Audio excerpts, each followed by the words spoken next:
program. Good morning, Soba, and well, thank you for having me.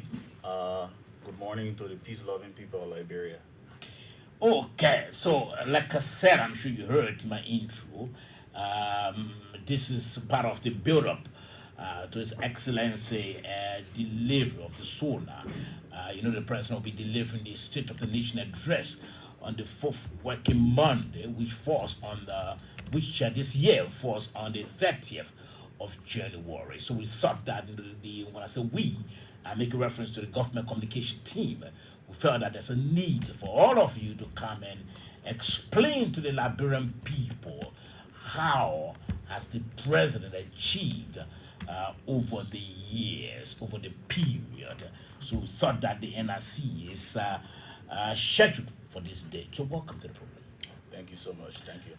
Now, I'm sure you were appointed in 2018, if my memory can serve me right. First, tell us about what did you inherit when you got there. That is before 2018, 2017 down. But what did you inherit when you got there? The investment climate that you inherited. Okay, thank you very much. So in 2018 February, when I came on board as executive director of the National Investment Commission, I inherited projects that were being renegotiated under the Interministerial Concession Committee. We also inherited projects that were in tender. So the National Investment Commission, as you might be aware, superintends international competitive tenders. So some of those tenders were inherited by my administration. Okay. Okay. Now, yes, continue. So in 2018, when we came on board, we, if I may just go ahead now and just give some highlights, we traveled with the president to attend the Focus Summit in 2018. We also processed about 16 investment incentive requests. So maybe I might just need to digress and provide you a bit of background in terms of what the NIC does. So the National Investment Commission is the entity of government that attract and facilitate investment in all sectors of the economy, except sectors that are prohibited by law. You attract and facilitate. Facilitate Okay. investment. Okay. We also chair the Interministerial Concessions Committee. That's the committee under the Public Procurement and Concession Law that's responsible to negotiate concession agreements. We superintend all, with the NRC superintend all international competitive tender. So meaning that we have to chair the committee responsible for the two-stage procurement process. Okay. And we also work with the Ministry of Commerce and other institutions to provide an enabling environment for the private sector. So in that light, we process, the NRC does an economic evaluation of incentive requests and make recommendations to the Ministry of Finance.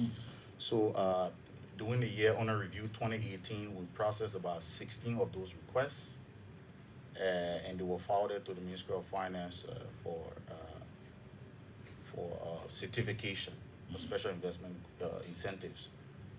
So about $52.8 million, the aggregate of those The investments. 16 Yes. amounted to. About 58. 52.8 million United States dollars. Okay. And about 1,229 Liberian jobs.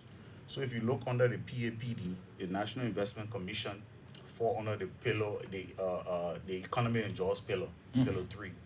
And under that pillar, our institution is responsible as part of one of the economic pillars to create jobs, add value to the economy, and to also just the overall value proposition regarding investment, whether it's knowledge transfer, technology transfer to the country.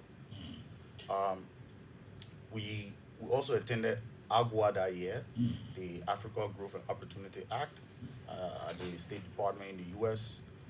Like I indicated to you, we inherited about 16 renegotiations, projects that were in the pipeline being renegotiated by the IMCC, long-term incentives, and also projects that were being renegotiated.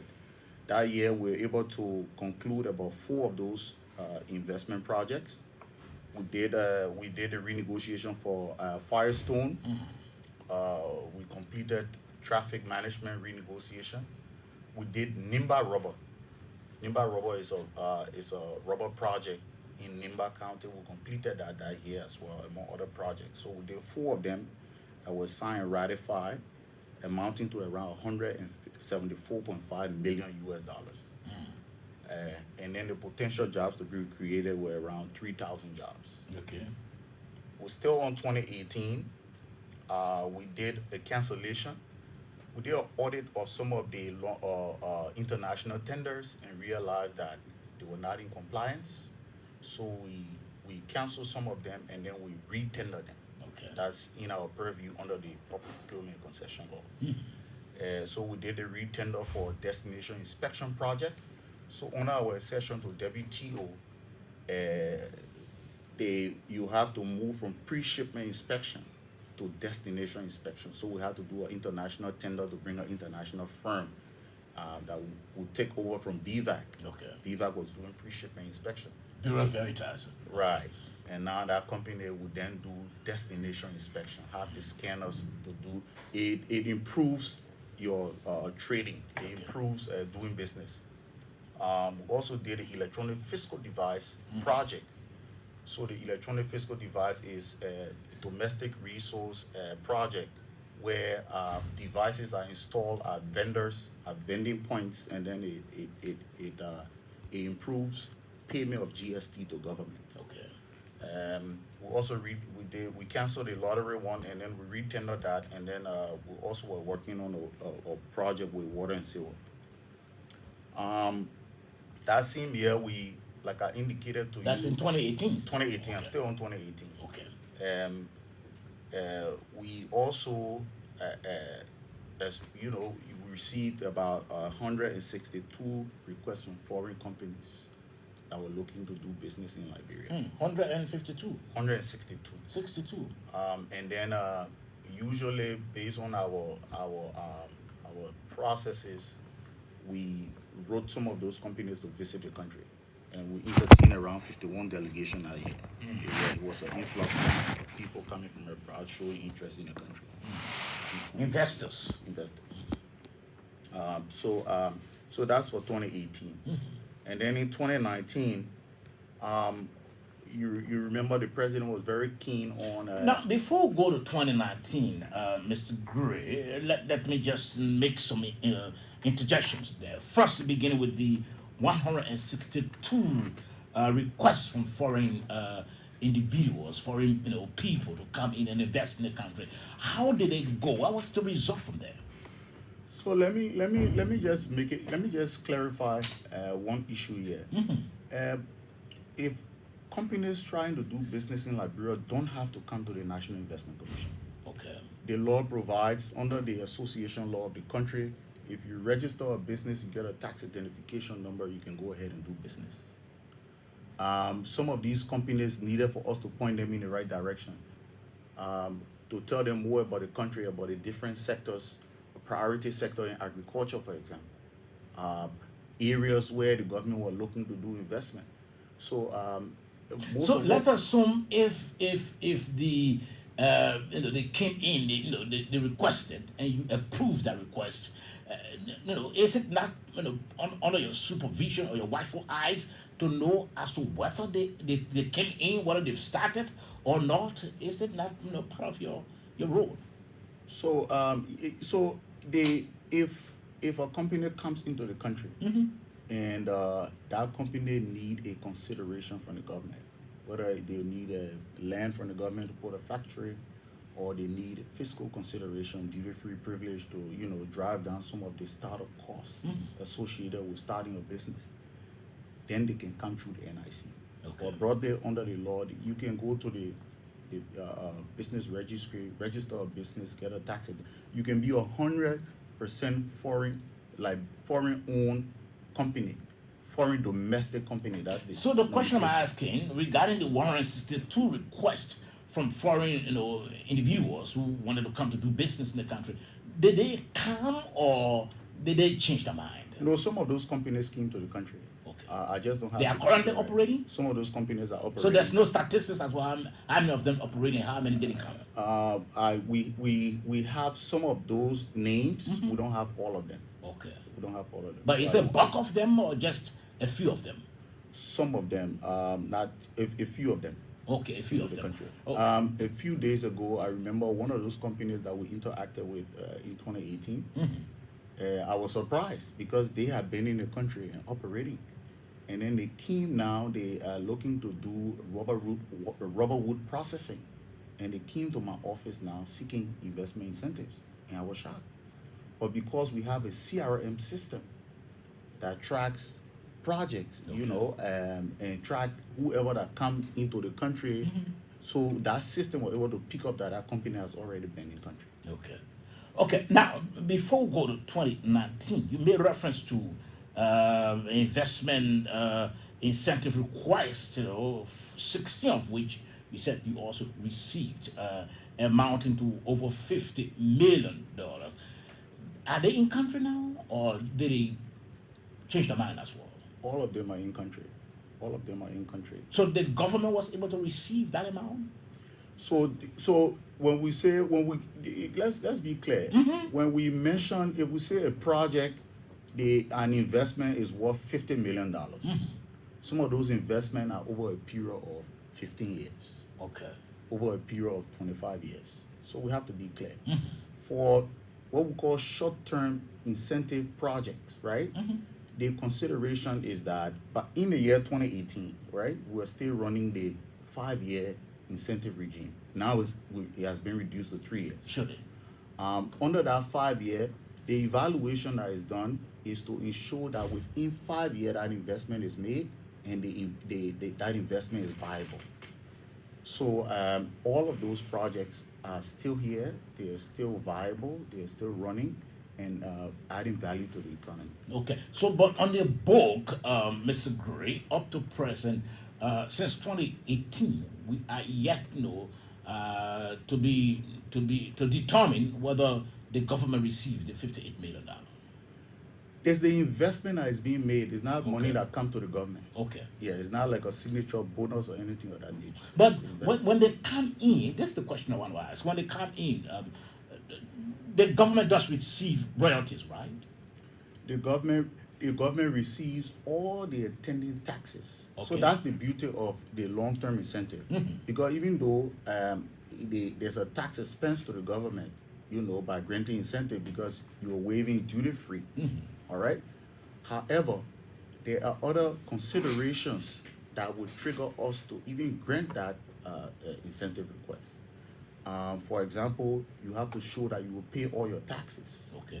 The number of people you have employed, you will withhold on those employees, withhold taxes, income taxes on those employees. And all the other associated taxes, you pay, property tax, different kinds of fees. If you're buying vehicles, you also, register the vehicle. That's revenue to the government. So there's several different taxes that our company pays, for which there's a higher return to the government than what is foregone by waiving duty-free.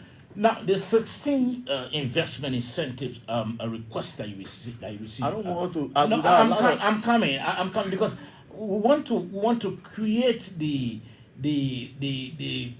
atmosphere. We want for our people to know basically, the tangibles that came from out of the NRC under the presidents of Dr. George Manawiya. That's the whole message we want to send to you. So the 16 want to send to our people. The 16 investment incentives requests. Do we know in what area those requests came and where are they operating now? Which county? Which area? Which Because I had allotted just 1 hour, I could spend 6 hours with you, elaborating. The good thing is, out of the 16, we have 5 of them were Liberian companies. Okay. You know J-Palm? That year, J-Palm benefited from investment incentives. You know J-Palm? J-Palm is a Liberian-owned firm that does processing, adding value to palm kernel oil. They do soap. They do different kind of processing now. Okay. So the 5 of the 16, they are all Liberian. No, 5 of them were 5. Liberians, yeah, Okay. and then 11 were Foreign companies. yeah. Okay, We say so- foreign domestic companies. Okay. You made reference to over 1,000 jobs being created. Were those jobs created? 1,229 jobs. Were they created? Or were and they expected to be created? They are expected to be created under those projects. Okay. It's a key consideration for granting the incentives. Okay. So let's look at 2019 now. So in 2019, if you remember, the president visited Guinea sometime in 2018 and signed a bilateral implementation agreement with the Guineans, which was ratified by the legislature. That bilateral implementation agreement promotes regional integration between the two countries, and is for the transshipment of Guinea mineral products through Liberia, the port of Buchanan. Okay. I think you know about that particular agreement that was signed. It was ratified by our legislature. And some of the conversations you hear about creating an integrated port and rail facility to facilitate the transport and shipment of Guinean iron ore is under that agreement. It grows out of that agreement. Based on that implementation agreement, we also signed a framework agreement with HPX, Okay. one of the companies out of Guinea that were earmarked to come through Liberia.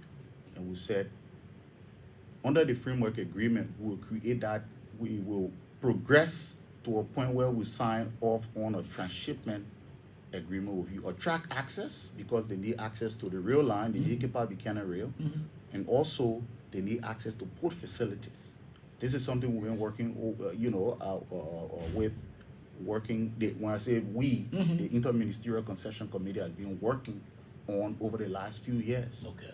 With ArcelorMittal and some of the companies as it relates to utilization of the existing rail line. Again, in 2019, we also, one of the things that NIC does is the hosting of investment forums. So we host these forums, whether we participate in some of them abroad or we host them directly by ourselves in order to attract investment into the country. Okay. So in 2019, we did the Israeli-Liberia Business and Investment Forum on the fringes of the president's visit to the state of Israel. I don't know if you remember. The president visited Israel in 2019, and we were on that delegation. We also did another forum in New York, the USA, and then we did a 2-part series, right? Where we went to Cote d'Ivoire. We did an investment forum, and then we did a big event here at the ministerial complex, the EJS ministerial complex, where we brought, I've forgotten the number, but more than 50 Ivorian businesses into the country. Okay. Where there were interaction with Liberian companies, and we encouraged them to form partnerships in order for them to go ahead and do business.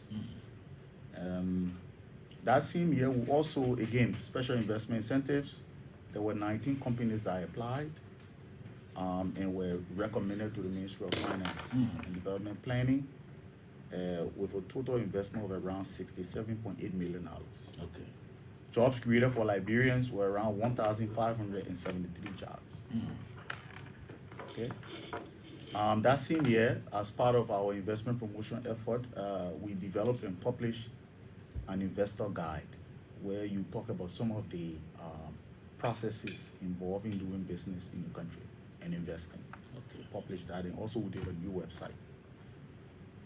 That same year, we also concluded, the Interministerial Concession Committee, for which the NIC is a part, along with Ministry of Justice, these are indispensable institutions to our work. The Ministry of Finance, the Ministry of Justice, the Ministry of Internal Affairs, the Ministry of Labor, all right?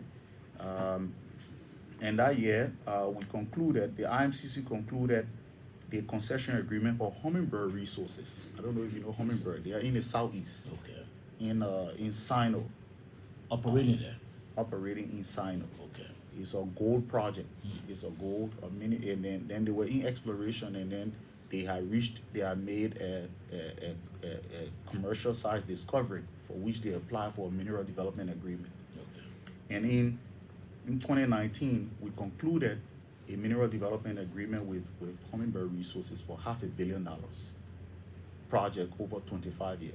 Over 25 years. Yes, it's one of the largest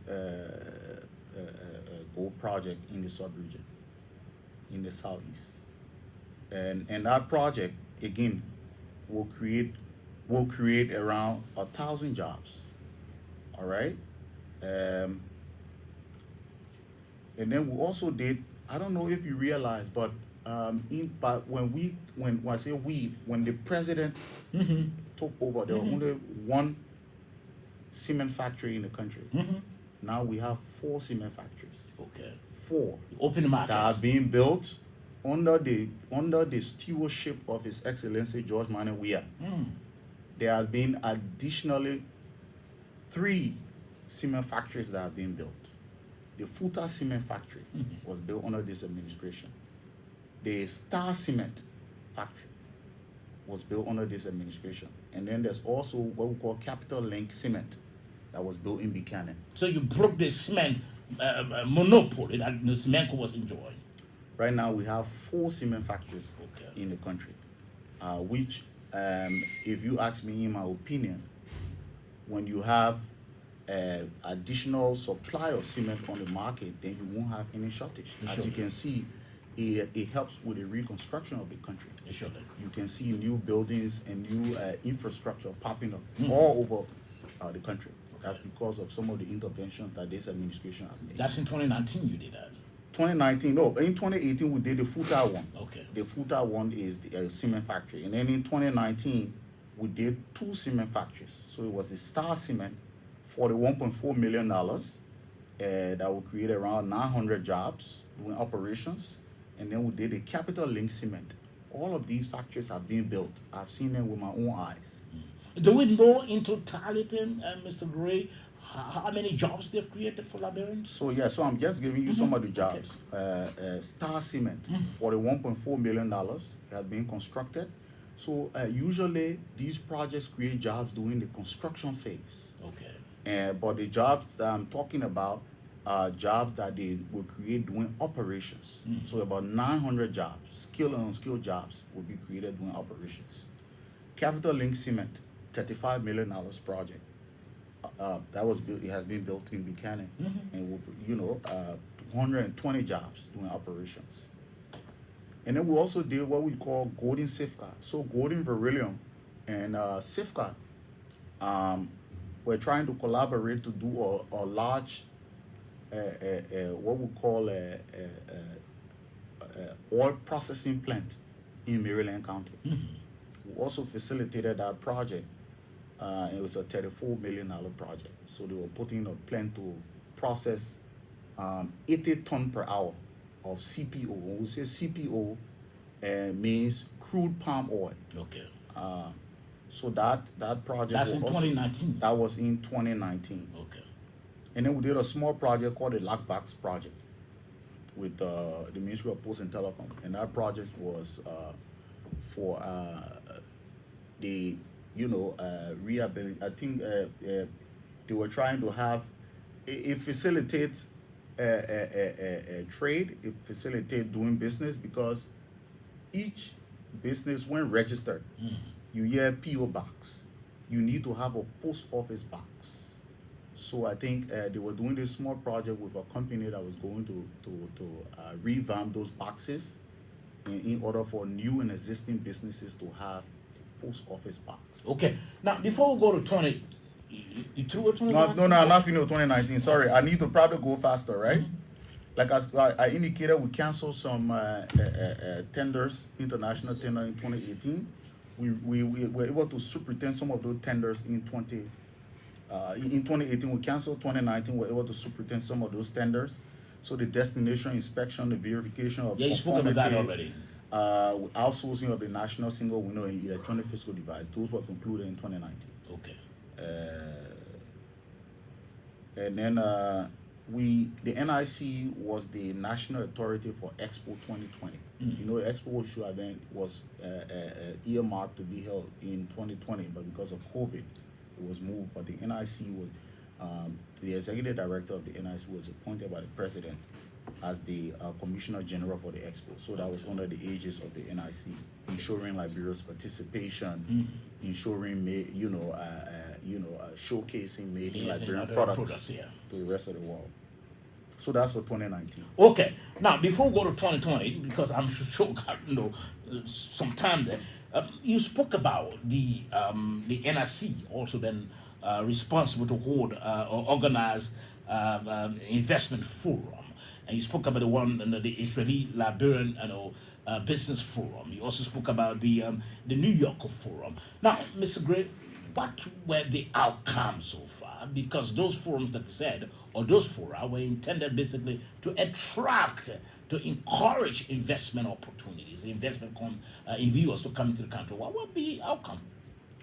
Yeah, I think it was a good, those events were good events to showcase the country, that the country is moving up and making progress, and to also show that Liberia. I mean, the president spoke at that event, and and assured Israeli potential investors that Liberia was open and ready for business. And all of that effort, there were some Israeli companies that have expressed interest in the country. Like I said, when it is difficult for us to know when companies come to the country if they don't come through us, Okay. and whether they want some consideration from us.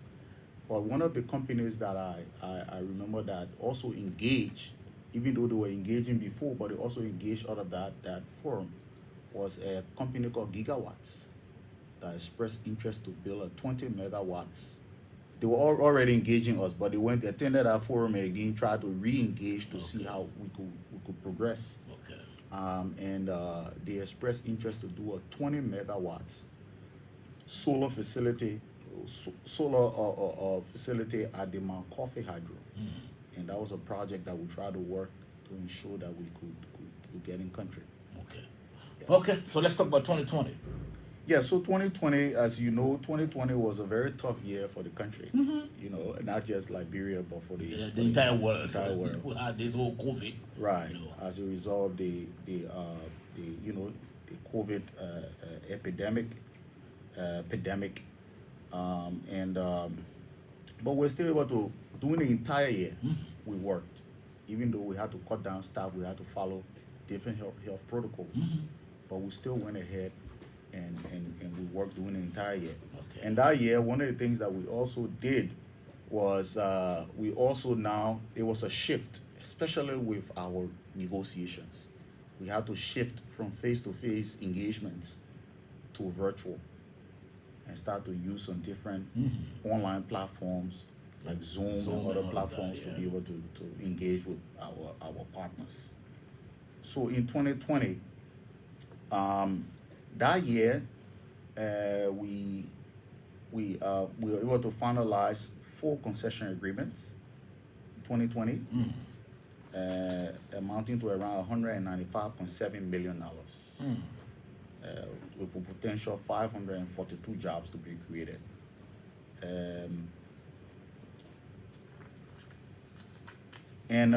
What we did was we progressed, since we had the epidemic, we progressed with most of the pipeline projects that were being renegotiated.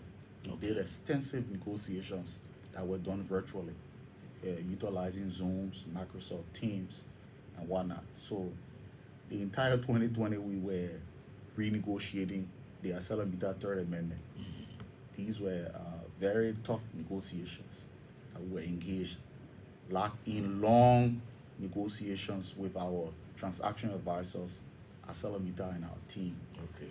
And we also were engaging with Hard Power Exploration, one of the companies out of Guinea, looking at different, considerations as it relates to the project in the country. What kind of port they were looking at, what they were trying to do in terms of connecting rail and having access to the existing rail. Okay. These were conversations that were ongoing. We also engaged with Bao Chico, Western Cluster. The TeleDB and Afrexim were interested in, they had proffered a proposal to us for an integrated rail corridor. They were looking to use the existing line to develop it, extend it into Guinea. Okay. So we also took some time to look at that. But like I said, that year was a very tough year. On the special investment side, we did only four investment incentive applicants that year with aggregate investment of around $13.2 million and 292 jobs. And that year we brought on our transaction advisors. So we have a relationship with the German government through GIZ under the Connex G7 program, and our transaction advisors. So usually for negotiations, for long-term negotiations for these large projects, we do legal, technical, and financial reviews. Okay. So we need legal expert. Well, it's where you bring in the Mining. Ministry of Justice. Yes, Okay. the IMCC has the Ministry of Justice, but I mean the advisors that are anchored to provide support to us. Okay. We call transaction advisors. Okay. So we'll bring a financial advisor, we'll bring on mining expert in the case of a mining project. We'll also bring on legal experts, so legal advisors. And we've been working with the international senior lawyer partners. And we have law firms in Washington, D.C. that provide support to us with these negotiations. Okay. So that's for 2020. Okay. So Now, if I may- before we go to 2021, Yes. now when you doing these sort of negotiations or renegotiations, Mr. Gray, with those companies that have expressed interest, what basically do you look for? What is the interest of the NRC? So the interest of I won't say the NIC, I will say the interest of the government. Okay, through the NRC. Through the NIC. The government is looking for a project that will bring value to the country Okay. in terms of technology transfer, in terms of knowledge transfer to Liberian workers that will work with the company. We also look at the revenue envelope. All right, what are the revenue considerations that have come to the country? If you are shipping, for example, our iron ore out of the country, what's the value of your project to our revenue envelope? All right, how many people will you employ for which you will withhold from them, and then that will also contribute to the revenue envelope, and all the associated taxes and fees, surface rental fees. All right, we under the new land rights law, the communities, all right, supposed to receive, in the event that there's a renegotiation and there's an extension of a project or new project. If you have a greenfield project, the communities, all right, the communal land now are for the communities. Yeah, sure. And now they're supposed to receive 5% equity in a given project. So all of those are the considerations that we look at, all right?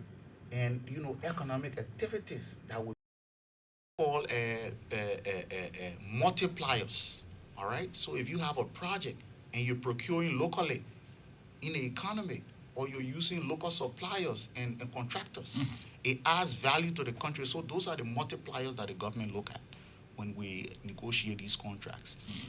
How many people will you employ? Okay, sure. Of those, employment opportunities. How many women? How are you going to contribute to the scholarship program for these different communities, for young kids that have so much potential to be able to, advance their education and all of that? So over the years, to succeed in ensuring that all those considerations that made reference to, were adhered to, the two succeed over the period. Is when you negotiate the way our governance structure is the way we are structured. After negotiations and ratification, the